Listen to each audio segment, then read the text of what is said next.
அனைவருக்கும் வணக்கம். எல்லோரும் ஹாப்பி அண்ட் ஹெல்த்தியாக இருக்கீங்கன்னு நம்புகிறேன். நானும் ஹாப்பி அண்ட் சூப்பர் ஹெல்த்தியாக இருக்கேன். பொங்கலுக்காக என்னோடய கிச்சனை மறுபடியும் ரீஆர்கனைஸ் பண்ணி அரேஞ்ச் பண்ணியிருந்தேன். அந்த வீடியோ தான் நம்ம இப்போ பார்க்க போகிறோம். கண்டிப்பாக வீடியோ உங்களுக்கு இன்ட்ரெஸ்டிங்காக ஹெல்ப்ஃபுல்லாக இருக்கும்னு நம்புகிறேன். நீங்கள் இன்னும் சேனல் சப்ஸ்கிரைப் பண்ணலன்னா மறக்காமல் சப்ஸ்கிரைப் பண்ணிட்டு பாருங்கள். கிச்சன் ஆர்கனைசேஷன்னாலே கண்டிப்பாக அஞ்சரை பெட்டி இல்லாமல் இருக்கவே இருக்காது. அண்ட் என்கிட்ட வந்து நான் 2 அஞ்சரை பெட்டி யூஸ் பண்ணிகிட்டு இருக்கேன். ஒன்று வந்து அந்த கரம் மசாலா ஸ்பைசஸ் இருக்கு இல்லையா, பிரியாணிக்கு யூஸ் பண்ணுறது அந்த ஐட்டம்லாம் ஒரு இதுலேயும், இன்னொன்றில் வந்து நார்மலாக டெய்லி சமையலுக்கு யூஸ் பண்ணுவோம் இல்லையா, அதெல்லாம் ஒரு தனி 5 பாக்ஸ்லேயும் போட்டு நான் யூஸ் பண்ணிகிட்ருக்கேன். அண்ட் இது வந்து அந்த கரம் மசாலா ஸ்பைசஸ் போட்டு யூஸ் பண்ணிகிட்ருக்கேன் இல்லையா, அது நடுவில் வந்து ஏலக்காய் போடணும். அது இப்போதைக்கு என்கிட்ட ஸ்டாக் இல்லாததுனால இதை அப்படியே போட்டு அரேஞ்ச் பண்ணி வச்சுருக்கேன். அண்ட் மேலே ஒரு பிளேட் இருக்கும், அதில் நான் பிரியாணி இலை போட்டு வச்சுருக்கேன். நெக்ஸ்ட் வந்து நான் யூஸ் பண்ணுற அந்த குட்டி 5 பாக்ஸ், இதில் வந்து நம்ம டெய்லி யூஸ் பண்ணுவோம் இல்லையா, நார்மல் சமையலுக்கு அதுக்கே யூஸ் பண்ணுற திங்ஸ் எல்லாமே வந்து இந்த குட்டி 5 பாக்ஸில் போட்டு வச்சுருப்பேன். கடலைப்பருப்பு, கடுகு, வெந்தயம், கொத்தமல்லி, அப்புறம் மிளகு, சீரகம், இந்த மாதிரி ஐட்டம்ஸ் தான் வந்து இந்த குட்டி 5 பாக்ஸில் இருக்கும். நான் ஆல்ரெடி சொல்லியிருக்கேன்னு நினைக்கிறேன். ஆக்சுவலாக எனக்கு பிராஸில் வந்து யூஸ் பண்ணி பார்க்கணுன்னு ரொம்ப ஆசை. பட் அதோட மெயின்டெனன்ஸ் எப்படி இருக்குன்னு தெரில.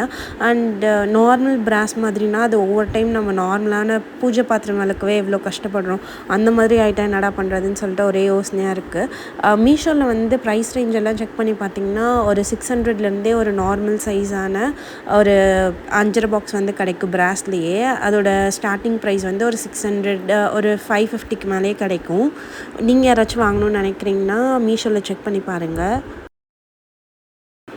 பிராஸ் இல்லாமல் இன்னும் நிறையா இதில் கூட இருக்குது. உட்டனில் இருக்குது, அப்புறம் மெட்டலில் இருக்குது, அப்புறம் ஆன்டிக் டிசைனுன்னு சொல்லிட்டு மேலே அதோட மூடி இருக்கு இல்லையா, அதில் மட்டும் ஃபுல் டிசைன் வர மாதிரிலாம் கூட இப்போ புதுசாக லேட்டஸ்ட்டாக நிறையா வந்திருக்கு. எனக்கு பர்சனலாக இந்த 5 பாக்ஸ் க்ளீன் பண்ணுறது ரொம்ப பிடிக்கும். ஏன்னா நம்ம க்ளீன் பண்ணுறதுக்கு முன்னாடி ஒரு மாதிரி எல்லாம் மிக்ஸ் ஆகி அவசரத்தில் சமைக்கும்போது மிக்ஸ் மேட்ச் ஆகி ஒரு மாதிரி இருக்கும். அதை க்ளீன் பண்ணிவிட்டு பார்க்கும்போது ஒரு பயங்கர சாட்டிஸ்ஃபேக்ஷன் இருக்கும். நீங்கள் உங்கள் வீட்டில் 5 பாக்ஸ் இருந்ததுன்னா ட்ரை பண்ணி பாருங்கள். க்ளீன் பண்ணுறதுக்கு முன்னாடி ஒரு டைம் பார்த்துட்டு அதை க்ளீன் பண்ணி அழகாக அரேஞ்ச் பண்ணி எடுத்து வைக்கும்போது பாருங்கள், பயங்கர சாட்டிஸ்ஃபேக்ஷனாக இருக்கும். இந்த மாதிரி 5 பாக்ஸ் வாங்கும்போது இந்த ஒவ்வொரு கம்பார்ட்மெண்ட்டும் தனியாக டிட்டாச்சபிளாக இருக்கான்னு பார்த்து வாங்குங்க. ஏன்னா இப்போது வந்து பிளாஸ்டிக்லலாம் பார்த்திங்கன்னா ஒரே கம்பார்ட்மெண்ட்டாக அதில் சும்மா ஒரு பார்ட்டிஷன் மட்டும் கொடுத்துருப்பாங்க. அந்த மாதிரி வாங்கினீங்கன்னா நம்மளால் வாஷ் பண்ணும்போது அதை தனியாக எடுத்து வைக்கிறதுக்கு ரொம்ப கஷ்டமாக இருக்கும்.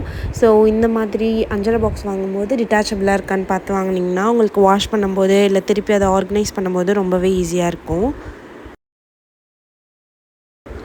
நான் மேக்ஸிமம் ஒரு மந்த்லி ஒன்ஸ் அந்த மாதிரியாச்சும் இந்த 5 பாக்ஸை வாஷ் பண்ணி வச்சுருவேன். ஏன்னா நம்ம டெய்லி ரெகுலராக சமைக்கிறதுக்கு இதான் யூஸ் பண்ணுறோம். அது ஒரு மாதிரி ரொம்ப ஒரு மாதிரி கசாமுசான்னு இருந்தால் நல்லாவே இருக்காது. அதனால நான் மேக்ஸிமம் மந்த்லி ஒன்ஸ் ஆச்சு இதை க்ளீன் பண்ணி வச்சுருவேன். மற்றபடி இருக்க மல்லிகை ஜாமான் பாக்ஸஸ்லாம் வந்து இந்த மாதிரி ஒகேஷ்னலாக ஏதாவது இப்போ ஆடி மாதம்னா அப்புறம் இப்போ பொங்கலுக்கு அந்த மாதிரி தான் வாஷ் பண்ணி வைப்பேன். மற்றபடி வெட் டிஷ்யூ இருக்கு இல்லையா, அதை வச்சு அந்த மேலே வைப் பண்ணி எடுத்தாலே மேக்ஸிமம் இருக்க அழுக்கெல்லாம் வந்துடும். இந்த செராமிக் ஜார்லாம் வந்து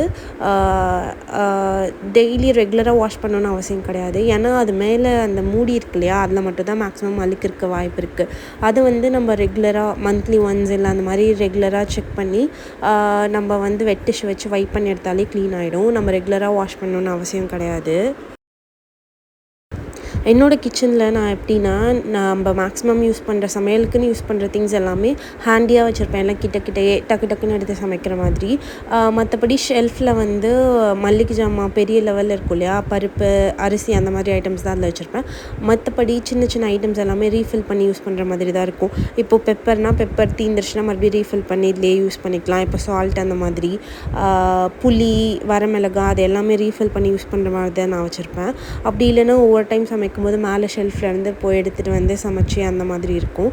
இப்படி சின்ன செராமிக் பாட்ஸில் போட்டு வச்சுக்கிட்டோன்னா நமக்கு ஹேண்டியாக டக்குன்னு எடுத்து சமைக்க ஈஸியாக இருக்கும்.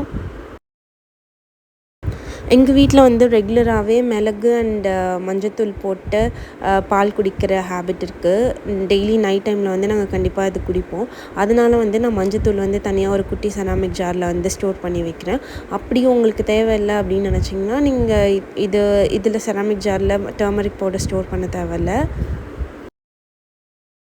நான் இந்த மாதிரி செராமிக் ஜார் வாங்கினப்போ ஒரு ஆர்வக்கோளாறில் என்ன பண்ணிட்டேன்னா, சுகர் இருக்கு இல்லையா, சுகரை வந்து இந்த மாதிரி ஒரு செராமிக் ஜாரில் போட்டு மூடி வச்சுட்டேன். ஒரு 1 வீக் வரைக்குமே நல்லா தான் இருந்தது. எனக்கும் பிடிச்சிருந்தது ஒரு மாதிரி எடுத்து யூஸ் பண்ணுறதுக்கு. அப்புறம் கொஞ்ச நாள் ஆக பார்த்தா பயங்கரமாக எறும்பு வர ஆரம்பிச்சிருச்சு, கட்டெரும்பு வர ஆரம்பிச்சிருச்சு. அப்புறம் தான் தெரிஞ்சது, செராமிக் ஜாரில் வந்து சுகர்லாம் ஸ்டோர் பண்ணக்கூடாது போல் அப்படின்னு சொல்லிட்டு அதுக்கப்புறம் தான் ஒரு ஏர்டைட் கண்டெய்னருக்கு நான் மாற்றினேன். இது வந்து என்கிட்ட இருக்க ஒரு ஸ்டீல் ஆர்கனைசர். இதில் ஃபர்ஸ்ட் வந்து இட்லி பொடி, அது பக்கத்தில் இருக்கிறது வந்து சாப்பாட்டு பொடி அண்டு டர்மரிக் பவுடர் ஒன்று, இன்னொன்றில் வந்து சால்ட் அண்டு பின்னாடி வைக்கிறது வந்து பெப்பர்.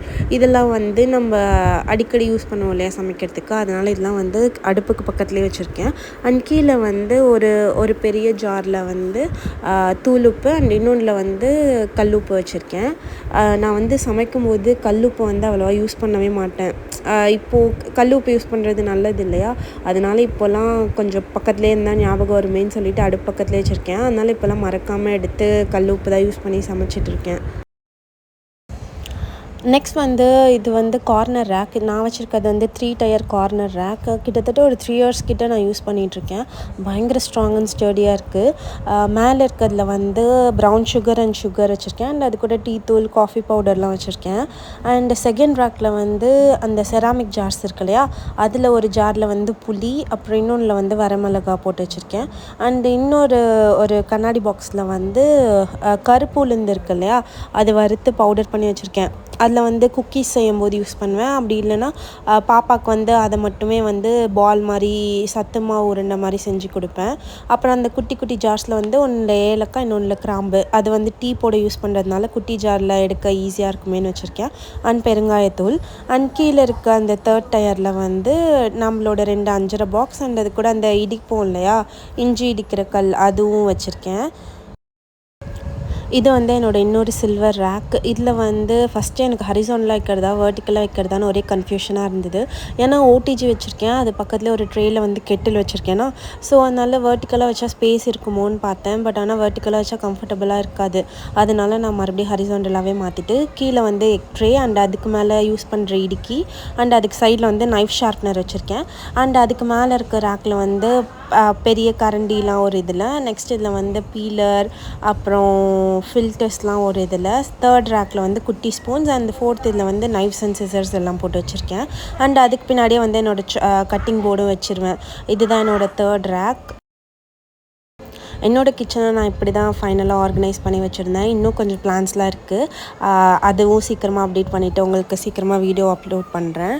அண்ட் உங்களுக்கு இந்த வீடியோ கண்டிப்பாக பிடிச்சிருக்கும், இன்ட்ரெஸ்டிங்காக இருந்திருக்கும்னு நம்புகிறேன். நீங்கள் இன்னும் சப்ஸ்கிரைப் பண்ணல, நான் சப்ஸ்கிரைப் பண்ணிவிட்டு நம்ம சேனலில் பாருங்கள். அண்ட் உங்களுக்கு கிச்சனில் எது ஃபேவரெட்னு எனக்கு மறக்காமல் கமெண்ட்ஸில் சொல்லுங்கள். And thank you.